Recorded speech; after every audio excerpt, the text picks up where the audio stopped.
Good afternoon, everyone. Man, this is a sparse crowd today. End of the week, August. I was getting tired. Let me start with some brief opening remarks. This weekend, on August 10th, marks 2 years since Mahmoud Habibi and Ryan Corbett were taken captive in separate incidents in Afghanistan. That's 2 years that they have been separated from their families. We are deeply concerned about the well-being of Americans unjustly detained in Afghanistan, Mahmoud, Ryan, and George Glesman, and raise their detentions in every engagement we have with the Taliban. Bringing them home will continue to be a top priority for the United States as we work to obtain their release. The Biden-Harris administration is committing to bringing home every unjustly detained American overseas, and we have a track record of doing so, as you all saw just last week. Over the past 3.5 years, we have brought home over 50 Americans who have been unjustly detained, and our efforts will continue until all of those who have been detained are reunited with their families. With that, Sean? Sure, unless anybody wants to follow up on that. I do, Go ahead. actually, if you Yeah. don't mind. No, please. Just directly on your topper. So first, every engagement you've had with the Taliban, can you say how many engagements there have been with the Taliban since? No, I'd have to take that back and we have, as you know, from time to time, engaged with them at international fora, and in every one of those engagements we raise, among other issues, the need for them to release the Americans that they are unjustly detaining. Okay, the frequency of those interactions I think would be of interest to you. Yeah, I'm happy to take it back and get it to you. And on Ryan Corbett in particular, I mean, Ryan's wife Anna has spoken publicly in recent days about how difficult it has been for families to learn of possibly disparate levels of attention, painstaking diplomacy, I think were her words, to detainees whose profiles may not have reached the level of attention that, for example, the detainees who were being held in Russia had. So is it fair to say that these cases in Afghanistan have gotten less attention, fewer resources by comparison? Absolutely not. So let me say two things about that. Number one, we don't determine the level of attention that cases get from the press. I think you know that the media covers some cases more prominently than others, but we control the level of attention that we commit on behalf of the United States government. And I can tell you that we are absolutely committed to bringing home Ryan Corbett and the other detainees wrongfully detained in Afghanistan, as well as detainees wrongfully held all around the world. And the Secretary has spoken to Ryan Corbett's wife. I know she was here just this week and met with Ambassador Thomas Greenfield, met with Roger Carstens, the SPIHA. We engage with the family all the time and continue to work through our diplomatic efforts to try and bring them home. That said, I've said this before, it's impossible for me to imagine what these family members must be going through. And I assume that it is particularly painful every time they see other detainees brought home because they can't help but think about their loved ones who we weren't able to get out at that time. So I would just point to the track record that we have had over the past 3.5 years. And when we say we're not forgetting anyone, we mean it. And we have the record to back that up.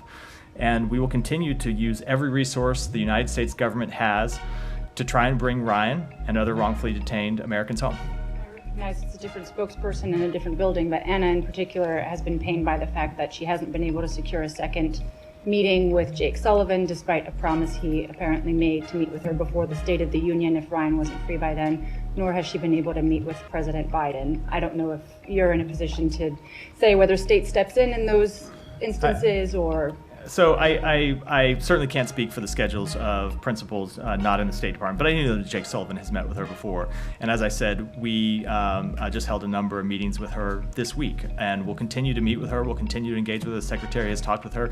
I know that our colleagues in the White House will continue to engage with her as well. As when it comes to specific schedules, of course, I can't speak to that from here.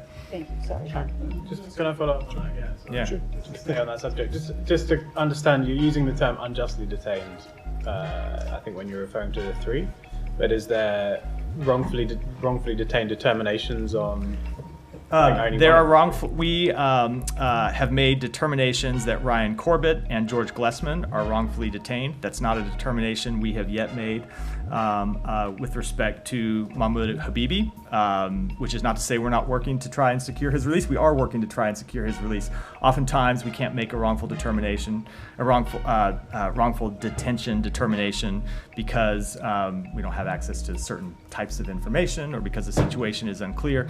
There can be other factors as well, but I can tell you we are working overtime to try to get his release as well. What's the difference when you say someone is unjustly detained and say they're wrongfully So detained? wrongfully detained is a legal determination under the factors of the Levinson Act. There are other people who we believe are unjustly detained. Mahmoud Habibi is one of them, but for whatever reason, we have not been able to apply the factors of the Levinson Act, either because they don't meet that criteria in that case, or we don't have sufficient information to make that determination, but we still have information to believe that it's an American citizen that ought to be released, and we try to get them released, and that's what we're doing with Mahmoud Habibi. Sure, let's go to the Middle East. Sure. Lots to discuss, but could I actually start with Norway, Israel and Norway? The Israelis have revoked the diplomatic status of a number of Norwegian diplomats accredited for the Palestinian Authority.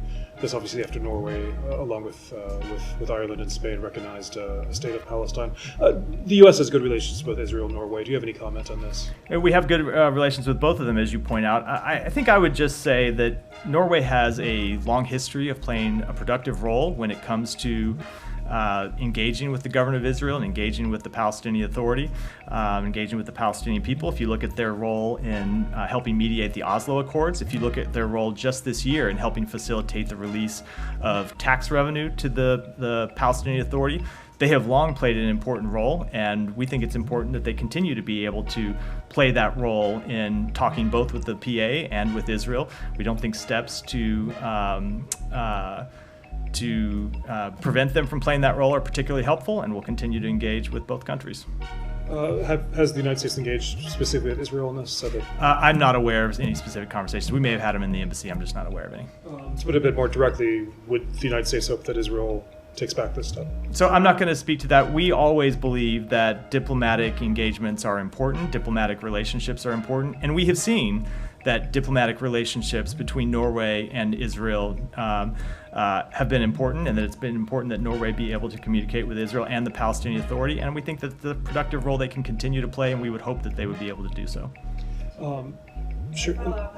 Go ahead. Yeah. Are you worried that that's going to that this is going to lead to a dissolution of this agreement that you have about Palestinian tax payments? I don't have any specific concern about that at this point. Obviously, it's something that we'll monitor over the days to come. We have seen tax revenue continue to be transferred. I believe some was just transferred either today or in the last few days, and it's important that that revenue continue to be transferred. It is, as we've said a number of times, ultimately money to which the PA is entitled. So it's something we'll continue to monitor.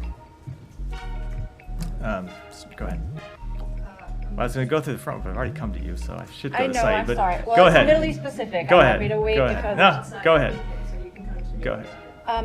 One, does the U.S. have any indications from its diplomatic conversations that Iran is rethinking any part of the need to retaliate for the strike on Haniyeh? So, two things to that. One, I'm not going to speak to our private diplomatic conversations. I'm certainly not going to speak to what Iran may or may not be planning. Other than to say, as we've said for several days now, and it's been the focus of our diplomatic engagements, is we continue to make clear to Iran that they should not escalate this conflict, they should not take any further escalatory steps if those steps are not in their interests, they're not in the interests of the wider region, and that is a point we will continue to impress in all of our diplomatic engagements in the region. You've also stressed the need or the help that a ceasefire deal would provide in lowering tensions.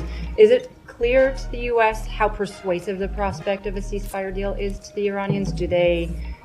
Is the appeal of a deal greater than the need to retaliate? So, again, I don't want to speak for the Iranians or try to make an assessment about what is convincing to the Iranians or what is compelling to them or what's going to go into their mind when they make their decisions. I will say that there are two sides of this coin. On one side of the coin, yes, we believe that a ceasefire would go a long way towards alleviating tensions in the region. It would obviously have immediate benefits for the Palestinian people in Gaza. It would have immediate benefits for the hostages and their families. But we think it would allow us to make progress in the diplomatic endeavors we have been pursuing to bring calm along the Israel-Lebanon border, and it would allow us to ease broader regional tensions. On the other side of that coin, certainly any further escalation just makes all of the region's problems more difficult. And one of the problems that we're addressing is the conflict in Gaza and trying to reach a ceasefire. So it is true that anytime you have an increase in tensions, it makes all of our diplomatic efforts more difficult. So I would hope that that's something that Iran is paying attention to and something that they're cognizant of, and they wouldn't want to do anything to hurt prospects for a ceasefire. They wouldn't want to do anything to further raise regional tensions and raise the risk of this conflict spiraling out of control, but we can't speak for them. You spoke yesterday about the need for an in-person negotiator to be designated by Hamas before ceasefire talks could be taken over the finish line. Until that person is designated or steps forward or is named, is the U.S.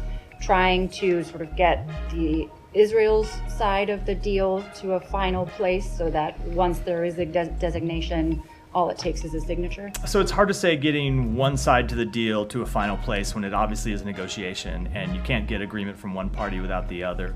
Let me say two things about it, though.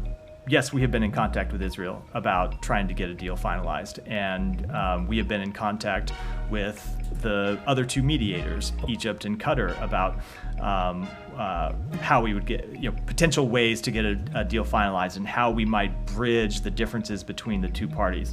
And the second thing I'll say is we continue to emphasize to the government of Israel, as we believe Egypt and Qatar are emphasizing to Hamas, that the onus is on them to agree to a ceasefire, that we have made great headway, but we need to finalize the agreement. We need to finalize it as soon as possible. I have one more in Vienna, but we'll defer. Wait, Saeed, go ahead. Thank you. Actually, in response to Olivia on the deal, the Israeli press, Yediot Aharonot and the Times of Israel both reported that the United States is willing to let Israel start whatever military operations after phase 1 of a ceasefire. Can you confirm that? No, I can't. I don't know to what that's referring. Obviously, we've spoken to the framework of a deal a number of times, and the framework of the deal is that there is a 6-week ceasefire that would be agreed to once the deal is finalized. And before that 6-week ceasefire ends, we would enter into further negotiations to try to extend it and try to get into phase 2 of the agreement. And so what we have made clear we want to see happen is for that ceasefire to be extended and ultimately provide an end to the war, and beyond that, provide broader peace and stability. But of course, there is a negotiation process at the end of stage 1 that has always been clear. We've been, I think, quite open about that. Now, these reports claim that Prime Minister Netanyahu insists on having something in writing from you. He said that he can attack at will, basically. That this is a condition that he will not budge from. You have any comment on that? Again, I don't know what those reports are referring to, but Saeed, if you look at the very well described, architecture of the agreement, there is a negotiation process at the end of phase 1 that you have to go through and you have to reach to get to phase 2. And I think that's been quite clear, and it will require, as has been true for getting to just reaching getting to where we have before. Of course, that'll be a negotiation, and Israel will want to make sure that its interests are protected in that negotiation. But we have been very clear that we want to see this ultimately lead to an end to the war. By all accounts, the negotiations right now are not moving or frozen or whatever, on hold. But Hamas said that, or Sinwar said that they want to go ahead with the ceasefire talks. Does that change in any way the pace of what's going on? So I am not going to get into an underlying discussion about the negotiations themselves, other than to say that certainly we want to see them finalized. And finally, I wanted to ask you about the administration is being sued by Israeli settlers whom you have imposed sanctions on. How do you handle a situation like this? And especially this morning, Mr. Netanyahu told the settlers that he is going to do everything possible to reverse those sanctions. In fact, he promised them that he will do that. So on our underlying policy, we've been quite clear about that policy and the reason for it. But when it comes to the litigation itself, I have to, of course, defer to the Department of Justice to speak to it. It's not going to, let's say, to sway the decision one way or the other. The fact that there may be some legal So ramifications I'm not. for So this? let's be clear. I'm not in any way going to comment on litigation because, as I've said before, when I was at the Justice Department, I didn't like it when people at the State Department podium commented on it. So I'm going to try to respect that equity. That said, we have been quite clear that we expect Israel to take actions to crack down on settler violence. And if they don't, we will. We have taken those steps, and we will continue to do so as appropriate. Just to clarify, I'm asking policy question, not that. Yeah. Well, that's why. Hold on. That's You why. are not- That's you why I are- answered on the policy grounds without speaking to the legal case. Thank you. Can I just follow up Yeah. briefly, just one more on the OIC? I was going to say, what? I was going to say, I didn't know. I wasn't aware we'd gotten a question about that yet. Although there was an issue with China and the U.S. and the Olympics. But I was just going to ask the statement from the Organization of Islamic Cooperation on the killing of Haniyeh. Does the United States have a take on that? They're basically criticizing the killing, saying that it wasn't supportive of the region. Do you have any read about what came out of the meeting, whether it was at all helpful for the U.S. goals in de-escalating? So I don't want to speak to the meeting in specific other than to say, look, as we have made clear, we were not involved in his death. We were not aware of his death before it happened. And our focus now is going to continue to be to try to convince all parties in the region from taking further steps to escalate the conflict. And it's certainly our hope that at that meeting yesterday, our partners in the region did make clear to Iran what we know they believe and what they've told us they believe, which is further escalation only damages the region and raises the risk of the conflict spiraling out of control. Yeah. Come back to the actually just to follow up on Saeed's question. So if the State Department is sued, you won't comment.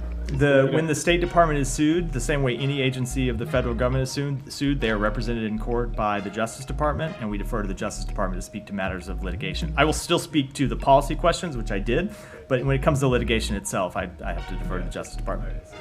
It's a lawsuit against this department, but yeah. That And, makes sense. and I'm going to let our attorneys speak for us, which is always good advice. And just to follow up on the hostage talks, ceasefire talks, there's some reporting from the National in the region that Yahya Sinwar, after being appointed as the new head of Hamas, has sent a message through the Egyptian mediators of his kind of position on the talks, saying he's got his firm position is that there should be a full Israeli withdrawal from Gaza. He wants the release of high-profile detainees. He's against the deployment of a multinational force. So these are things that I think the US, some of those things the US has been in support of. It seems to suggest that he's going to have a stronger, or potentially there could be an even more difficult approach by Hamas to the negotiations. Have you been sort of informed by the Egyptians of a message coming from Sinwar to the negotiating team there about any new position or new approach? Look, I'm not going to negotiate in public at all. But I will say, one thing that was true before the death of Haniyeh and remains true today is that Sinwar was ultimately the decider when it comes to questions on these talks. And so whether he is sending messages directly or sending messages through intermediaries, he has always been the person who would decide whether Hamas agreed to a ceasefire or not, and under what conditions they would agree to a ceasefire. So we don't believe that has changed. Yeah. Yeah. Yeah, go ahead. So on the foiling of an apparent ISIS terror plot targeting a Taylor Swift concert in Vienna, did the State Department have visibility in advance of that plot? So it might happen. So I will say that we are in touch with the Austrian government about this. They have said it's an ongoing investigation, so I will leave it to them to speak to the details of that investigation. Obviously, the safety and security of Americans overseas is our #1 priority. We have been in contact with the Austrian government about this matter. As a general case, we do share information with our allies and partners about terrorism activities, just as they share information with us. That's not to speak to this specific case, but just as a general practice that we always try to work with our allies and partners about information that we may have that's of concern or that they may have that's concern to us, and we'll continue to do that. Well, and publicly reported that the plot was disrupted on the basis of U.S. intelligence that was conveyed to the Austrian authorities. So I'm just curious whether the department was also apprised of that kind of intelligence, given so many U.S. citizens might have been put at risk? So I certainly wouldn't want to speak to or confirm any kind of intelligence information. We have been, and when I say we, the broader United States government has been in touch with the Austrian government. The State Department has been in touch with the Austrian government. And I think it's important to say one other thing about this, which is we do commend the very swift action that they took to disrupt what could have quite obviously been a very serious incident. Ahead of the tragic attacks at Crocus Hall in Russia, the State Department did issue a security alert to U.S. citizens to avoid large gatherings for 48 hours. I guess it's contingent on the question you haven't answered, which is whether you knew that this was a possibility. Why an advisory, a similar advisory, wouldn't have been made in this case? So obviously, I can't really speak to that without getting into the underlying details, which I very much can't do. I will say that we take very seriously our duty to warn American citizens about threats to their safety and security overseas, and when we have information that we need to get in their hands, we get it in their hands as soon as possible. There are times when intervening events take place that make it unnecessary to send that type of information publicly, but when we need to, we very much do.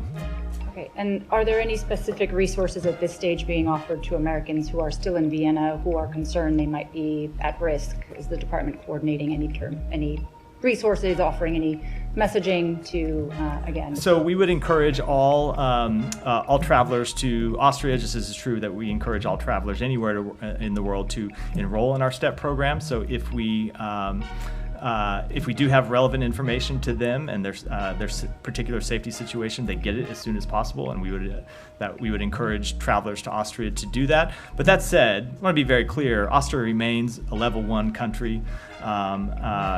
It is a country that we deem to be safe to travel to. Obviously, there are risks in traveling there, just as there are risks in traveling around America. There are risks in being anywhere. But it is a country that's safe to travel to. We work closely with Austrian law enforcement authorities, and they did an incredible job in disrupting this plot, and I think that ought to be remembered. Tangentially related to Russia, next week we're coming up on the anniversary. You never know where this is going to go. Whenever I hear tangent, I'm always wondering how big the tangent's going to be, because I've got not you, I've gotten some big ones. I don't think it's too far of a stretch, but you can disagree with me. We're coming up next week on the anniversary of Austin Tice's being taken in Syria. Wondering if the prisoner swap last week with Russia created any, movement or potential movement on his case. I never want to speak to the details of underlying cases from the podium, just because they're all incredibly sensitive, and we work to bring detainees home. We have been working for years, of course, to try to bring Austin Tice home, but no, I can't speak to any underlying details. This might not be on the top of your radar, if you don't mind asking a quick question on this. There are these two college students from Texas who were in Mexico last week on Thursday. They're both safely back in the U.S. now, but their doctors treating them in Dallas think that they were poisoned by synthetic fentanyl while in Mexico at a hotel where they were staying. I did manage to get if you have no idea what I'm talking about, just tell me. But I did manage to get a statement from you guys telling us that at least state's aware of the case. I was just wondering, so they're back here in the U.S. receiving treatment. I know the embassy helped them sort of escape this Mexican hospital that was trying to extort them. Do you have any updates on that, or any cautionary words for Americans traveling to Cancun, or cautionary words on, synthetic fentanyl? So look, I do apologize. I've seen limited information about the case, but I'm a little reluctant to speak about it for fear of misspeaking. I'll take it back and see if we can get you any more information. But with respect to Mexico, look, the same thing applies to Mexico as it applies to every country in the world, which is we ask travelers before they travel anywhere to check the State Department website and look at the travel advisories for where they're intending to travel, which can be both broad and sometimes are specific to specific regions of the country, and then of course, yes, to enroll in our STEP program, so they get real-time information when there are relevant updates that we can push out to them. And then, of course, with the risk of fentanyl is something that is a broad risk to Americans here. It's a risk to Americans when they're traveling overseas, and something that we continue to spend great resources trying to fight. Yeah, Michelle. You said that the U.S. sent a direct message to Iran to de-escalate. Is the U.S. in talks with Hezbollah to de-escalate too, or you're relying on Iran to control Hezbollah? So we don't communicate directly with Hezbollah, but we have sent messages to everyone in the region. Of course, there are partners in the region that do talk to Hezbollah, that we talk to. And we have encouraged in all of our diplomatic engagements with our partners in the region for them to do anything they can to try and bring down tensions. And that includes sending de-escalatory messages to anyone who might be thinking of escalating this conflict. Michelle. I'd like to take you to West Africa.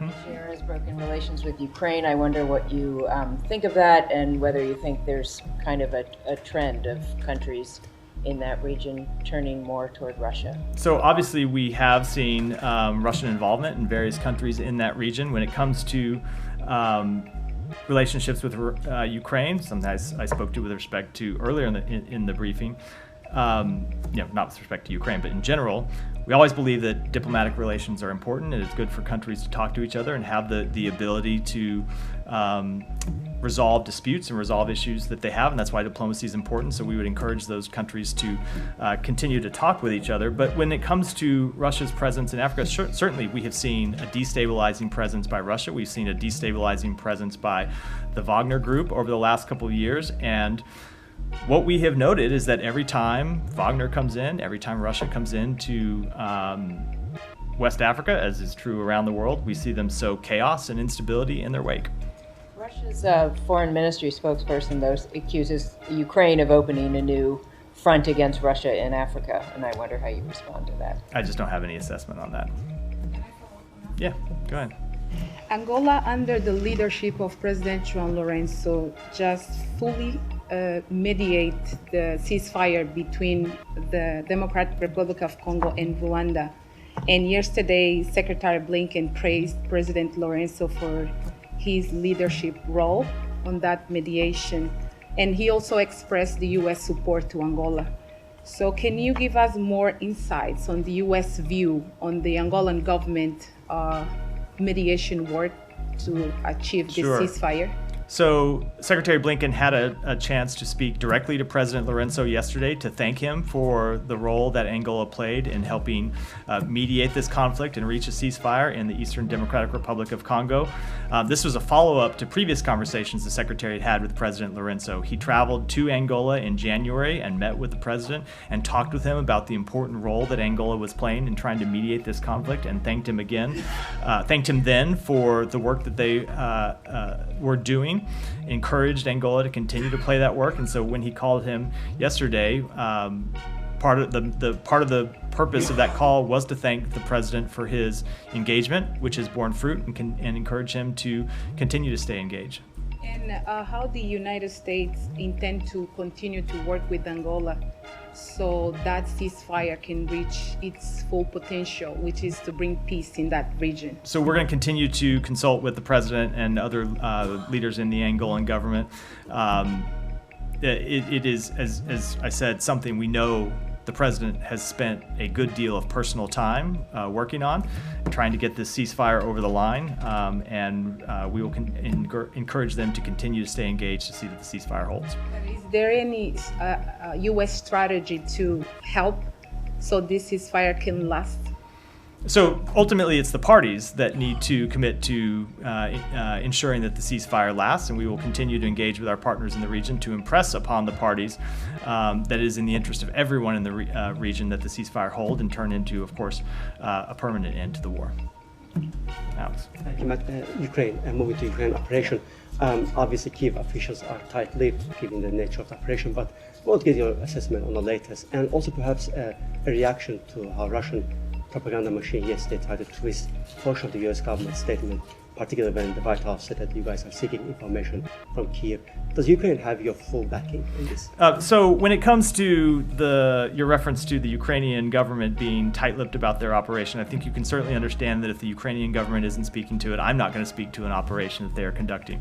Obviously, we strongly support Ukraine's effort to defend against Russia's aggression. That continues to be the case. Nothing has changed from the comments I made yesterday. Ukrainian intelligence suggests that Russia has been using Kursk nuclear power plant to basically keep Iranian drones and missiles there. Does it raise your concern? So I'm not going to speak to Ukrainian intelligence, but certainly we have seen Russia launching attacks from the region just across the border where Ukraine is currently operating. A couple more on Russia, please. YouTube, they tried to slow down YouTube in Russia, but in some portion of Russia, it's completely, blocked. Do you have any reaction to how they restrict this means to, millions of Russians? Yeah, sure. I mean, it's something that we've seen Russia undertake for some time and undertake in an accelerated fashion since the full-scale invasion of Ukraine in February of 2022. And what they have done is try and consistently crack down on the ability of Russian citizens to access information about what their government is doing. So we continue to condemn these crackdowns. We continue to urge the Kremlin to stop blocking access to information for its own people. And as we've said before, it's not exactly a sign of confidence in the legitimacy of your operations when you're cracking down on your own citizenry's ability to access information about those operations. And one more Zafar comment, if you don't mind, my colleague asked about. She today also spoke about your policy on South Caucasus. And I quote her, not to dignify what she says, but the quote says that the U.S. is promoting a destructive agenda in the South Caucasus with the main goal of dividing the region and destroying Russia's historical ties with its neighbors. Is that your policy? Is that a good So when you referred to it referred to that quote as coming from my colleague, I thought you were starting with someone from the State Department. Now I hear it. I think I think very much you were not. Again, so we often hear these quotes from the Russian government. I wonder who they're talking about, because the quotes that you hear from them describe Russia's own destabilizing activities in the region. It is, and I would remind the entire world that it is Russia that has invaded its neighbors, that it has occupied its neighbors' territory and continues to conduct war against its neighbors.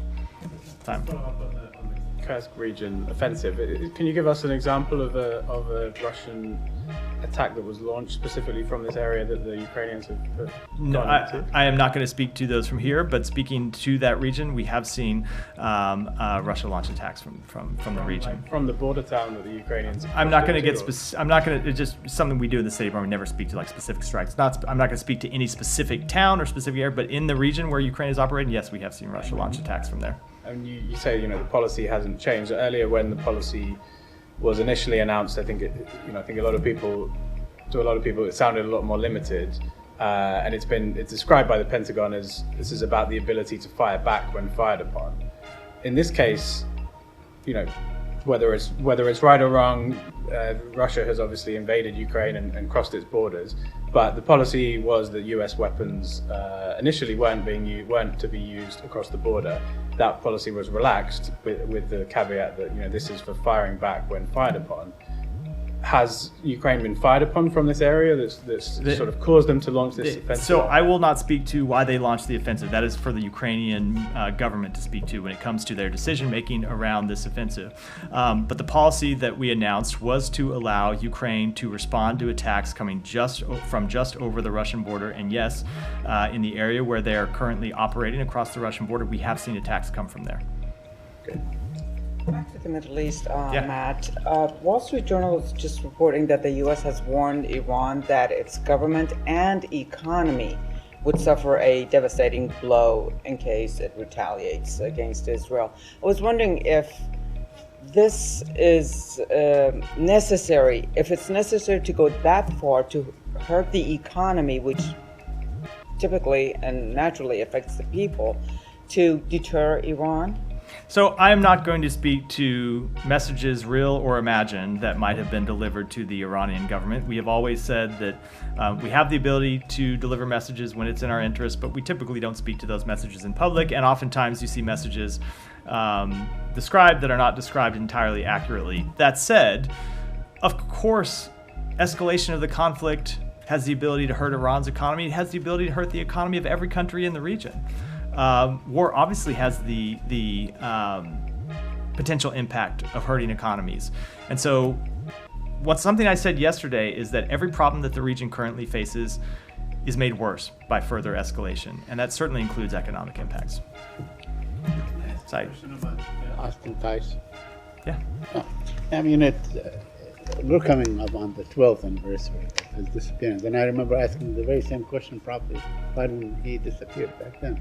So why are you not willing to speak with the Syrian government on this? I mean, it's a country that you still recognize, you have not, and they claim they don't know anything about it, but I assume that if you probably work with them, they probably could find out what happened. Saeed, I will say that we are taking every step that we believe is productive to try and secure his return. We don't speak to all those steps publicly, don't speak to most of those steps publicly, but everything that we believe can be productive in securing the release of any wrongfully detained American, we try to take. Yeah. A couple in Asia.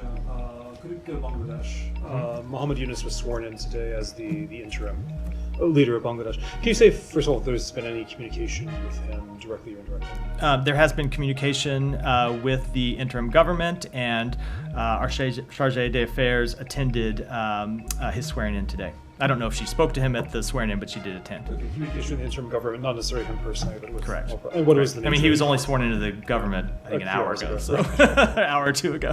What was the nature of the communication? I'm not asking for specifics, but was it in terms of the path forward in Bangladesh? Was it about U.S. interests? So I'm not going to speak to the private diplomatic conversations, but obviously one of the things that we have made clear is that we want to see the interim government chart a democratic future for the people of Bangladesh.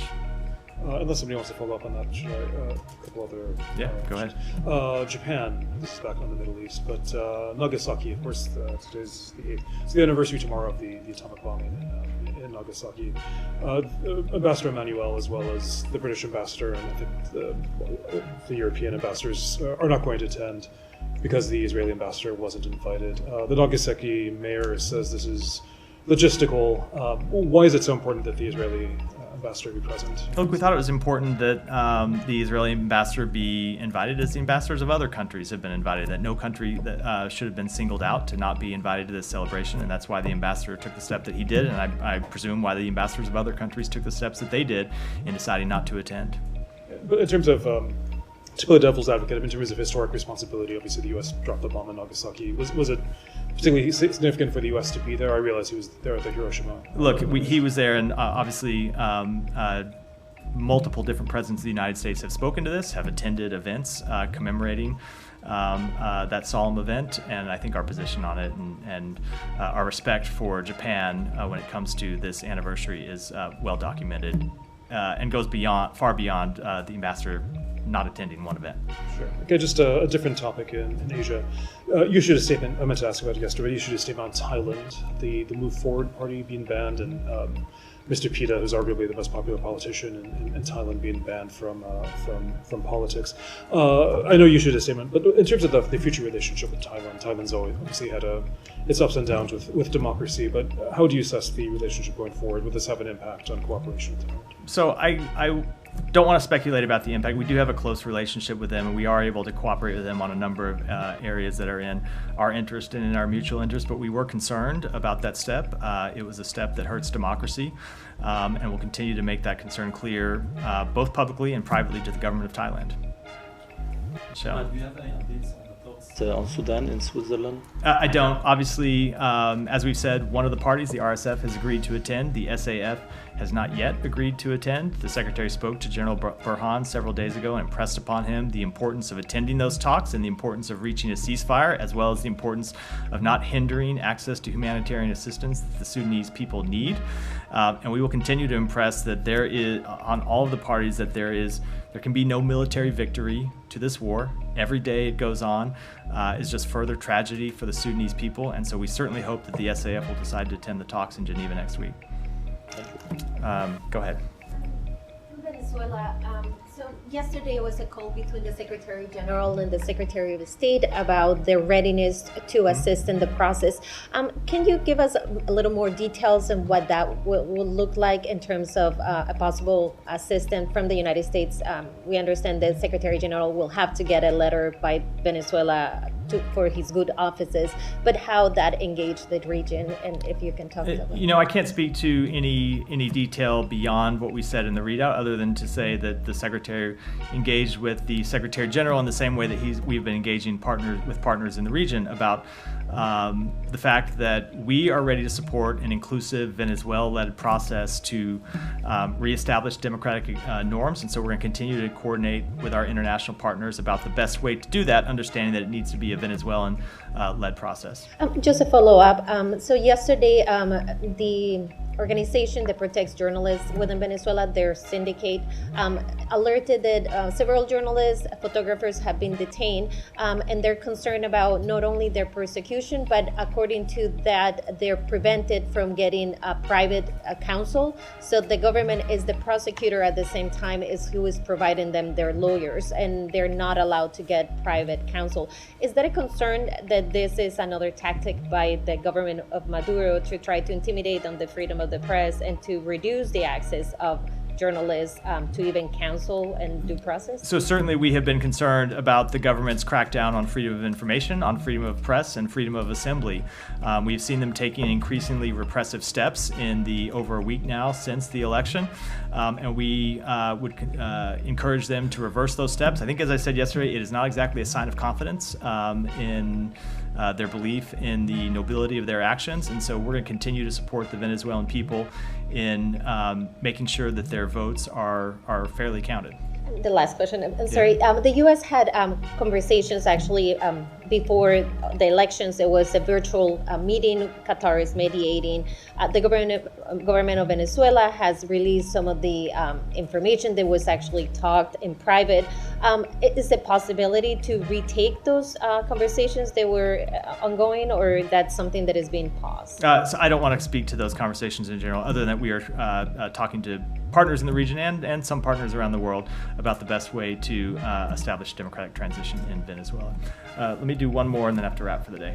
Thank you, Matt. As Sean asked, a good day for Bangladesh. Nobel laureate Professor Yunus just took his office as chief advisor in Bangladesh government. So, are you congratulating from the State Department or President to the new government? So as I said, our Charge d'Affaires attended the swearing in of the president today, and we welcome Dr. Yunus's calm for an end to the recent violence, and we stand ready to work with the interim government and Dr. Yunus as it charts a democratic future for the people of Bangladesh. One more on Sri Lanka. Hurry up, because I really got to go. One more on Sri Lanka. With the arrest of IMF technical advisor and one of our South Asia perspectives writer Asanga Abeganaskara in Sri Lanka, an apparent attempt to silence and instill fear in journalists along with the recent gun violence in Colombo, and caretaker President Wickremesinghe protection of the corrupt Rajapaksa family. Is the US concerned about this? Let me take that question and get back to you. All right, thanks everyone.